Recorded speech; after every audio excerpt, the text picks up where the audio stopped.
বিসমিল্লাহির রহমানির রহিম। আমি আমি জুবাইর রহমান চৌধুরী বাংলাদেশের প্রধান বিচারপতি নিযুক্ত হইয়া বাংলাদেশের প্রধান বিচারপতি নিযুক্ত হইয়া শ্রদ্ধ চিত্তে সশ্রদ্ধ চিত্তে শপথ করিতেছি যে শপথ করিতেছি যে আমি আইন অনুযায়ী আমি আইন অনুযায়ী ও বিশ্বস্ততার সহিত ও বিশ্বস্ততার সহিত আমার পদের কর্তব্য পালন করিব। আমার পদের কর্তব্য পালন করিব। আমি বাংলাদেশের প্রতি আমি বাংলাদেশের প্রতি অকৃত্রিম বিশ্বাস অকৃত্রিম বিশ্বাস ও আনুগত্য পোষণ করিব। ও আনুগত্য পোষণ করিব।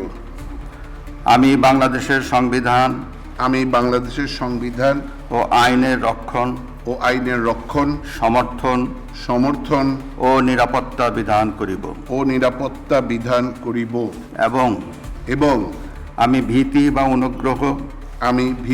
বা অনুগ্রহ অনুরাগ বা বিরাগের বশবর্তী